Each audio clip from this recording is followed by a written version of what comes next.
I have a question, which is, do you feel as a filmmaker, as an artist, that the arts have been like co-opted somewhat by commercial interest, or has that always been the case? Actually, this is the interest. So something that I was surprised by is I went to go see the Jean-Michel Basquiat exhibition at the Barbican. I know nothing about Basquiat, just so you know. Okay, Nothing. well, Basquiat, so he's a really cool guy, and like the exhibition was really nicely put together, and it starts off from when he was really young, like when he was 15 and 16 years old, like him and a friend basically were graffiti artists in New York City, and would just go around and put their tag up everywhere. What was their tag? It was like Samo, I think, Samok, SAMOC, and it stood for something.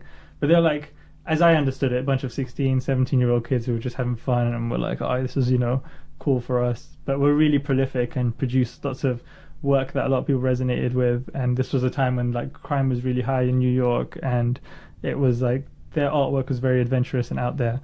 And that's how I imagine Jean-Michel Basquiat when I've seen his pieces. And like if you were alive with him today, he would kind of be partying a lot, and he would be like a great person to hang out with, and music, and like into arts, and he'd just be like a lot of fun. But then there was right towards the very end, when he was like 25 years old, there was this video of him, and he was like starring as an actor, and it was like a film about his life. And it was so like watered down, and he seemed so nice and friendly, and like in some ways like vapid or something. Like he'd just be like, "Yeah, hello, guy. Like, let's go down to my studio," and then he would That go. sounds nice. I want to see that now. I don't know, but it like compared to what I thought of him and his work as being like very rebellious and very like kind of not necessarily fight the system, but like this is what I believe, and I'm so passionate. I'm gonna like make these pieces, and it wasn't like that at all in the film. And that's what I'm wondering is like, to what extent was that his genuine personality that I was just misinterpreting?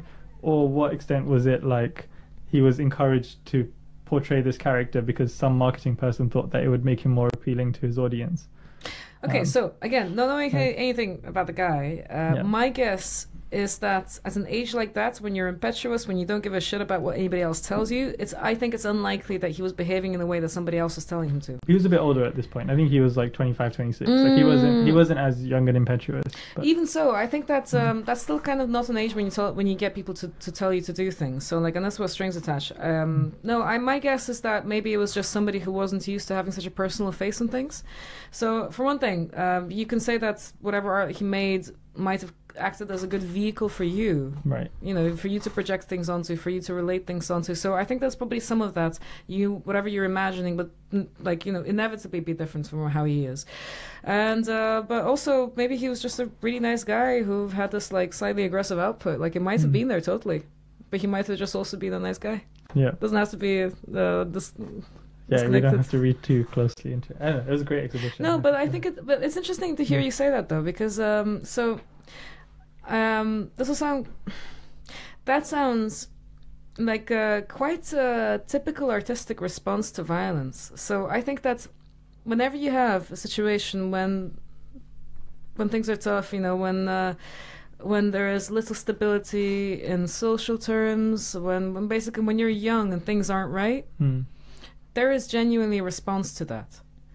So the more bright examples, right? Like, so I was really into Dada for a while. Right. And Dada was a movement in the 1920s. Yeah. It originated in Switzerland. And it was basically a bunch of, like, I just realized I'm probably getting all my dates wrong. Like, nobody quote me on this. You'll have to check. But, like, I got the gist of it right. So these guys, they were in Switzerland. And they were a bunch of artists and poets who were surrounded by war, and their material was not about war. It was about escaping it. It's about living through it. It's about laughing at things. It's about saying "fuck you" to the people who are making the world a terrible place. And you're gonna get that every time. I mean, okay, maybe like the futurists, they were kind of scary and they didn't like women and they're probably Nazis, so like that wasn't that great. But Dadaists, you look at them and the sort of irreverent art that they were making, and it's not a million miles away from memes on the internet today. You have a bunch of people online who are young. They have this area that they have some kind of control over, but ultimately, like they have a trouble.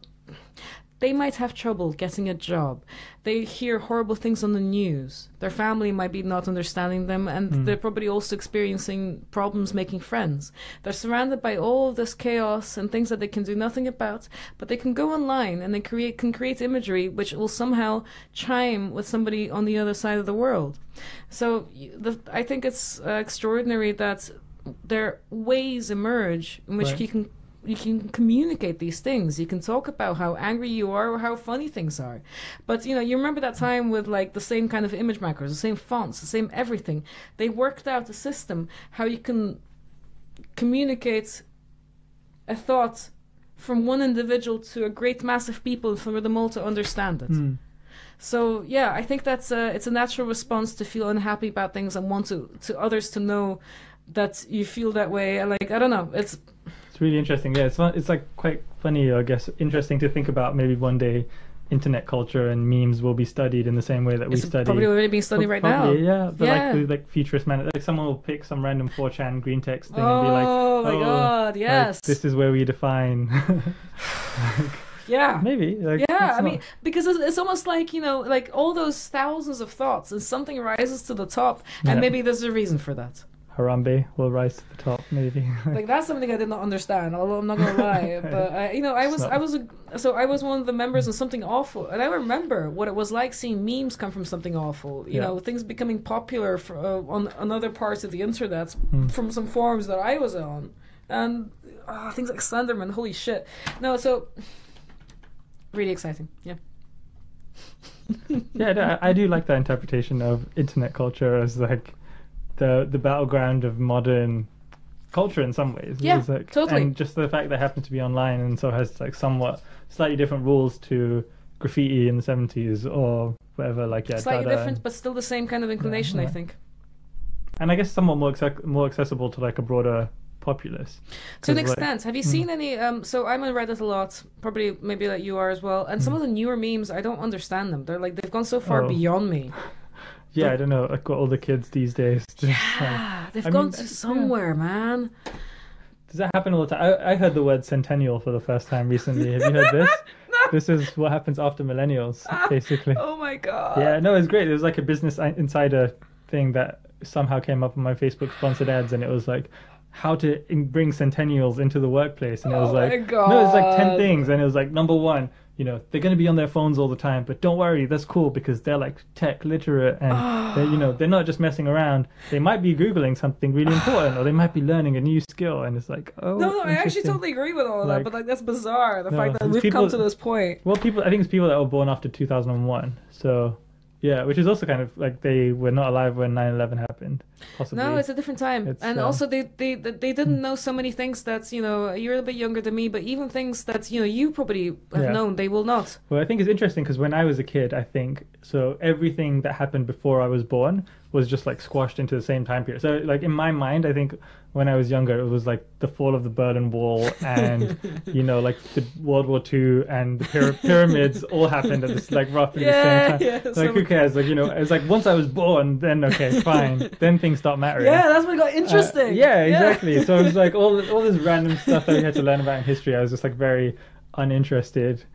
Or like my dad would tell me all these like things. Oh, like first this happened, or I don't know, like Nelson Mandela and apartheid and Martin Luther King and this kind of thing. And for me, it just felt so distant. Yeah, totally. Or we would go to my dad and be like, or when my dad would tell us stuff from when he was young, we would just be like, "Oh, Dad, you're so old. Like, who cares?" And he's talking about like the 70s and stuff. He's talking about like Muhammad Ali versus old. George Foreman. I mean, it's born in 1957. Not super old, but yeah, not super old. I'm just saying that because like I want to make somebody older than me. Yeah, no, but I mean, it's going to be funny to see how people that are like 15, 16 now are going to grow up and potentially feel like, you know, the beginning of the like dial-up internet is just like completely archaic and ridiculous. It's a whole new era, yeah. No, they're going to frame it as going to be very different. I mean, we saw it happen, but when you grow up with that, I think that's, it's a whole other thing.